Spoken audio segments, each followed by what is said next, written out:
Yes, macho na masikio yapo pale Singida hii leo kushuhudia mchezo mzuri kweli kweli ambao ni wa ligi kuu ya kandanda ya Tanzania bara NBC. Mnyama Simba akiwa ugenini dhidi ya Singida Black Stars. Kwanza nianze kwa kusabahi, uhali gani, unaendelea vipi? Hii ni Sport Kick ndani ya Kemgongo TV. Langu jina ni Chazi Fabian. Na hakikisha na kupasha undani wa taarifa ambazo zinaendelea hapo. Muda sio mrefu hapa tunaungana moja kwa moja pale katika dimba la Airtel Stadium, na si pengine bali ni kwa Mtipa pale Singida katika mchezo wa ligi kuu ya kandanda Tanzania bara. Historia inaweka bayana kwamba michezo hii imekuwa ni migumu kweli kweli, hasa wanapokutana Simba dhidi ya Singida Black Stars ama Black Stars wanapokutana na Simba. Maana yake Singida wakiwa nyumbani ama wakiwa Simba wakiwa nyumbani vile vile, michezo hii imekuwa migumu kweli kweli. Nikupe takwimu tu ya michezo minne ya NBC ambayo timu hizi zimekutana kwenye msimu uliopita. La hadi nizungumzie kutoka msimu wa 2024, 25, 25 na 26. Nikwambia kwamba dhahiri katika michezo minne ambayo imekutana si matokeo ambayo ni makubwa sana kwamba mtu amepigwa magoli 7-0, 5-0. Dhahiri yanaonyesha kwamba mechi hii imekuwa ngumu kwa pande zote mbili. Katika mechi hizo Simba wananufaika kwa kuwa na ushindi mara 3 katika mechi 4 ambazo wamekutana za ligi kuu ya kandanda Tanzania bara. Singida Black Stars wakinufaika kwa kutoka sare mara 1 na Simba katika hiyo michezo minne ambayo wamekutana. Lakini sio hivyo tu, Simba amepata ushindi wa aina gani katika timu hii? Amepata ushindi wa aina hii hapa.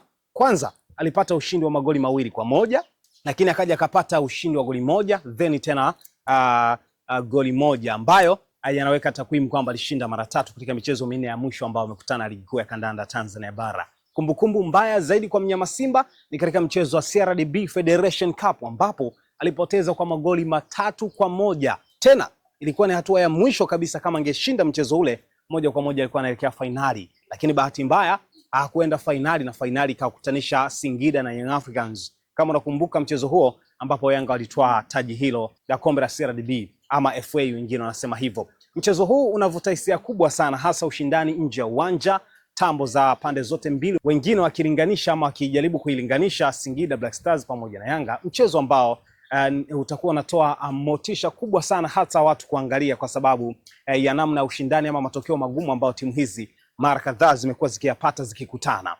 Simba katika matokeo yote haya 3 alipochomoza na ushindi, haikuwa mechi rahisi kwa sababu namna ya ugumu wa mpinzani anayekutana naye. Lakini madhaifu ambao kwa sasa ninayaona kwa timu zote mbili, ama uimara uko wapi kwa timu zote mbili? Nianze kwa uimara kwa ufupi sana.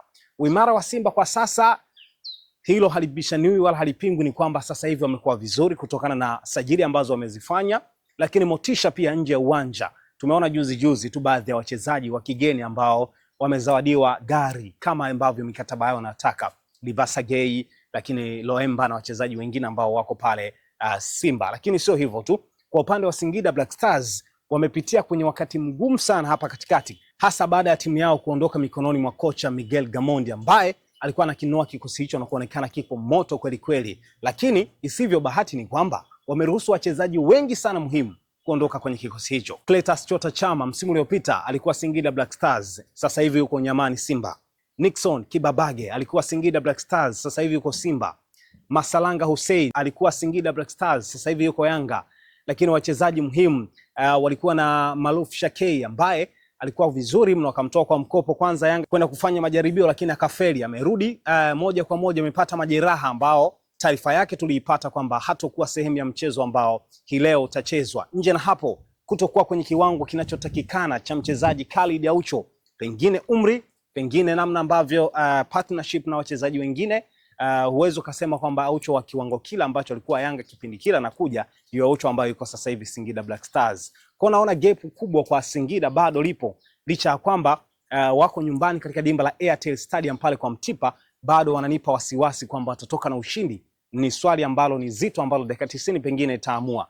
Kwa kuangalia kwa makaratasi kwa sasa, takwimu za Simba lakini takwimu za Singida, ubora wa mchezaji mmoja mmoja wa Singida na Simba ukijaribu kuweka kwenye mizania sawa, unaona kabisa namna ambavyo Singida Black Stars bado wako chini kwenye takwimu, kutokana na kwamba Simba wana uwezo mkubwa sana wachezaji mmoja mmoja, lakini nje na hapo ile chemistry ya wachezaji ambao kwa sasa wameingia kwenye dirisha dogo la usajili imeonekana moja kwa moja kumatch, moja kwa moja kuunganisha timu yao kuwa moja. tofauti na msimu uliopita ambapo wamepata nafasi ama wamepata wakati mgumu sana wa kutengeneza partnership ya wachezaji. Kwa ufupi, mchezo hii leo Singida dhidi ya Simba Sport Club ambao dakika chache unaenda kuanza, mimi Simba nampa 70% ya kuibuka na ushindi katika mchezo huu. Singida Black Stars nampa 20% za kuibuka na ushindi katika mchezo huu, huku 10% nikiziweka pengine tukashuhudia sare kwenye uwanja wa Mtipa pale Singida. Yote kwa yote, dakika 90 zitaamua. Je, ni mwalimu David Ouma wa Kenya ambaye anaifundisha Singida Black Stars ama ni mwalimu Steve Barker kutokea pale Afrika ya Kusini ambaye atahakikisha kwamba anavuna alama 3 pale kwa Mtipa? Ni swala la muda, moja kwa moja tutaelekea huko. Kama bado hujaungana na sisi, hakikisha unaungana na sisi kwa uzuri, kwa sababu tutakuwa live kuhakikisha mchezo huu tunakusogezea mtazamaji na mwanafamilia. Biashara ni matangazo, na ndio maana sisi kama Kemgongo Media tunakukaribisha utangaze nasi. Sikiliza, kuanzia kiasi cha shilingi 50,000 tu unaweza kutangaza nasi kupitia kurasa zetu zote, iwe YouTube, Instagram, TikTok au X. Kwa wale wanaohitaji interviews, unapata interviews kuanzia shilingi 200,000 tu zenye urefu wa hadi dakika 10. Hatukuishia hapo. Kwa wale wenye vipindi vyao wanataka kuvirusha kupitia YouTube channel yetu, gharama zetu ni nafuu sana. Ewe Mtanzania, karibu tangaze nasi.